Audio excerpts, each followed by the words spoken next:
Have you ever noticed someone who seems so kind and apologetic in front of others, yet completely different once the audience disappears?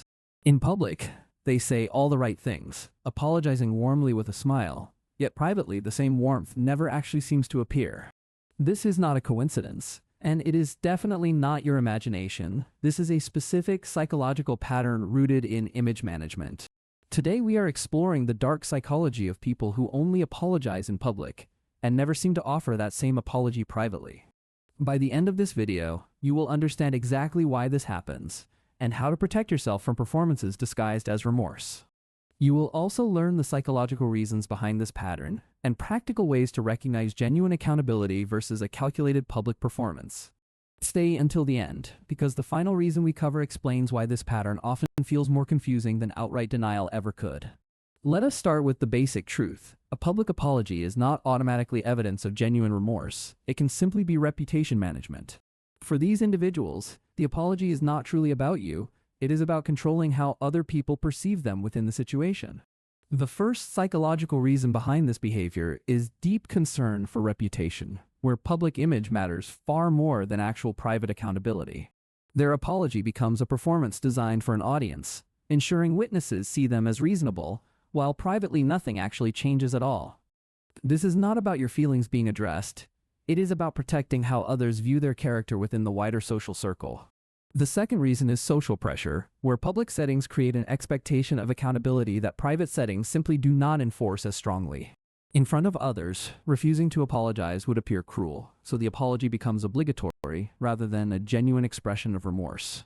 The third reason connects to narcissistic personality traits, where the apology serves to maintain a favorable public image rather than reflect true regret. For a narcissist, private accountability offers no audience to validate their generosity, so the incentive to apologize privately simply does not exist. The fourth reason is control, because a public apology allows them to control the narrative, appearing gracious without genuinely ceding any real power. By apologizing publicly on their own terms, they manage the story, ensuring the situation ends in a way that benefits their own image. The fifth reason is avoiding genuine vulnerability, since a private apology requires real emotional exposure, while a public one can remain performative and safe. Privately, there is no audience to perform for, meaning the safety net of social approval disappears, making authentic vulnerability feel far riskier. Now let us talk about the specific patterns this behavior follows, patterns that remain surprisingly consistent no matter who is displaying them. The first pattern is the audience-dependent apology, where sincerity seems to increase directly in proportion to how many people are watching. The more witnesses present, the more elaborate and emotional the apology becomes, revealing that performance matters more than genuine private honest reflection. The second pattern is public warmth paired with private coldness, where kindness shown to others completely disappears once you are alone together. This contrast reveals that the kindness was never truly about you. It was about managing perception within a specific social context entirely. The third pattern is selective apology timing, where apologies conveniently occur specifically when other people are present to witness the exchange occurring. This selective timing is not accidental. It reveals a calculated understanding of when accountability provides the greatest social benefit and least risk. The fourth pattern is the generous gesture apology, where public forgiveness is offered dramatically, creating an appearance of magnanimity in front of witnesses. This type of apology often includes phrases meant to sound humble, while actually reinforcing their own image as understanding and remarkably forgiving. The fifth pattern is the deflective public apology, where they apologize broadly without specifics, allowing witnesses to assume genuine remorse without real substance. Vague public apologies create the appearance of accountability, while avoiding the specific admission that might genuinely require meaningful private behavioral change entirely. Now let us talk about how this pattern actually affects you over time, because the psychological confusion builds slowly and often unnoticed. You may find yourself questioning your own perception, wondering why the caring person others see never seems to appear when you are alone. This creates a confusing dynamic where outsiders believe the relationship is healthy, while privately you experience an entirely different and painful reality. Over time, this discrepancy can lead to isolation, since friends and family genuinely believe the public apologies reflect the whole complete truth. Your nervous system begins associating private moments with disappointment, since the warmth witnessed publicly never seems to translate into private daily interactions. This is often called performative accountability, a pattern where apologies function as social theater rather than genuine acknowledgement of private harm caused. Friends and family may struggle to believe you, since the public version of this person appears completely reasonable and consistently quite apologetic. This creates additional isolation, because seeking support becomes difficult when others cannot reconcile the public performance with your private lived personal experience. The relationship becomes deeply confusing, because you are left doubting your own reality while everyone else praises someone else's public social image. Let us look at real-world examples of how this pattern quietly plays out across different relationships in everyday ordinary situations and dynamics. Imagine a partner who apologizes warmly in front of friends, yet dismisses your feelings entirely the moment you are alone together again. Imagine a parent who apologizes to relatives about their behavior, yet never once acknowledges the same harm directly to you in private. Imagine a boss who apologizes to the entire team publicly, yet privately continues the exact same behavior toward specific individual employees quietly. In every one of these examples, the public apology becomes a performance, while the private reality remains completely unaddressed and genuinely unresolved. This is exactly how the pattern sustains itself, because public validation removes any real incentive to address the actual private harm caused. So how do you protect yourself from someone who consistently apologizes only in public, while privately offering nothing resembling genuine accountability at all? The first step is recognizing that public apologies are not evidence of private change, and separating the performance from actual demonstrated behavior. Judging someone by their private consistency, rather than public appearance, helps you avoid being misled by performances specifically designed for an audience. The second step is requesting private acknowledgement directly, calmly stating that you need accountability that happens away from any public social audience. This request itself can be revealing, since someone genuinely remorseful should have no issue repeating their apology without witnesses present at all. The third step is documenting the discrepancy between public and private behavior, helping you trust your own perception when confusion inevitably arises. Writing down specific examples helps you recognize the pattern clearly, rather than getting lost in confusion each time it happens once again. The fourth step is seeking outside perspective from someone who has witnessed both versions, helping validate that the discrepancy is genuinely real. Sometimes having another witness to both behaviors helps you trust your own perception, rather than doubting what you already know is true. The fifth step is refusing to accept public performance as a substitute for private accountability, holding the same standard regardless of audience. This means calmly stating that a public apology does not resolve the private harm, and genuine accountability requires directly addressing it fully. The sixth step is protecting your own narrative, since you do not need public validation to know what actually happened in private. Other people believing the public performance does not change your own lived reality, and your experience remains valid regardless of outside perception. The seventh step is recognizing that some people will never offer private accountability, and adjusting your expectations based on demonstrated behavior patterns. This does not mean giving up entirely, it simply means understanding that public apologies from this person may never reflect private truth. Protecting your peace sometimes means fully accepting that certain relationships will always involve some discrepancy between public image and private daily reality. It is important to remember that your experience is valid, even if outsiders only see the carefully managed public performance and image. Real accountability happens the same whether or not anyone is watching, because genuine remorse does not require an audience to feel authentic. Learning to spot the difference between performance and genuine reflection can protect you from years of confusing, isolating emotional experiences and doubt. Healthy people apologize consistently, regardless of who is present, because their integrity does not depend on managing how others perceive them at all. There are also three distinct types of people who apologize only publicly, and recognizing which type you face changes your entire approach. The first type is called the image manager, someone whose primary concern is how others perceive them rather than actual private accountability. The image manager calculates every public interaction carefully, ensuring witnesses see generosity, while privately nothing resembling genuine change actually occurs at all. The second type is called the social performer, someone who genuinely feels remorse in the moment, but lacks consistency once the audience disappears. The social performer is not always intentionally manipulative, but the outcome often feels identical, leaving you confused about what is genuinely true. The third type is called the strategic narcissist, someone who uses public apology purely as a calculated tool to maintain a favorable reputation. Understanding which type you are dealing with helps you respond more effectively, rather than expecting the exact same private outcome from everyone. Neuroscience also plays a role here, because social observation activates different brain regions than private accountability, changing how people genuinely behave overall. Humans are wired to care about social reputation, meaning public settings naturally trigger more socially acceptable behavior than private ones ever do. This does not excuse the discrepancy, but it explains why some people genuinely struggle to maintain consistency without an audience present entirely. It is also worth mentioning that this pattern is not limited to romantic relationships, and often appears within families, friendships, and workplaces too.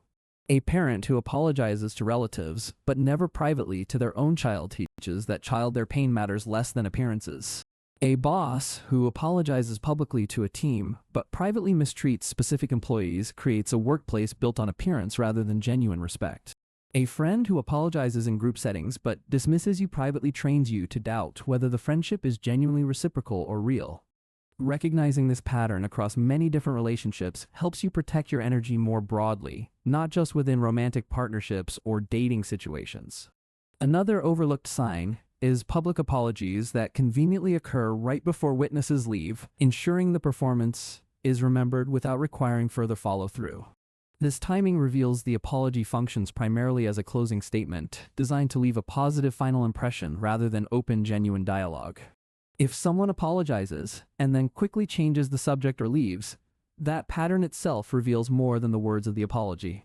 It is also worth recognizing your own patterns, since people who crave social approval may unconsciously accept public apologies as sufficient resolution. If confrontation feels uncomfortable, accepting the public performance can feel much easier than demanding private accountability, even when it never actually arrives. Building confidence in your own personal standards can make you naturally require more than public performance before considering an issue truly resolved. This does not mean becoming distrustful of every apology.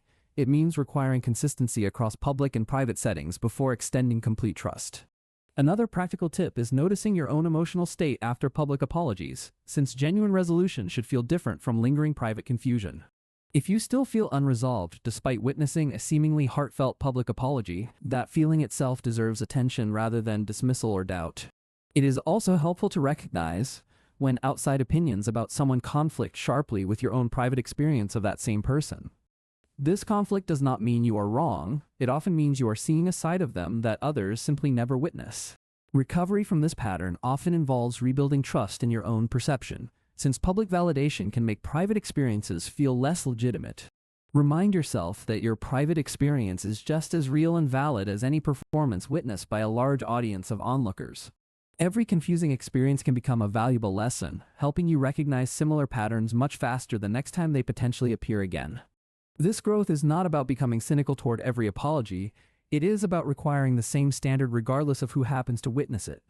Surrounding yourself with people who are consistent across public and private settings can help recalibrate your sense of genuine trustworthy behavior overall.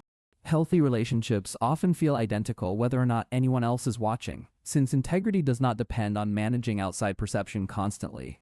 Give yourself permission to require private acknowledgement, regardless of how convincing or well-received the public performance may have appeared to others. Real accountability includes both public and private consistency, rather than a performance reserved only for moments when witnesses happen to be present. If you found this video helpful, consider sharing it with someone who may currently be experiencing this exact confusing and isolating pattern.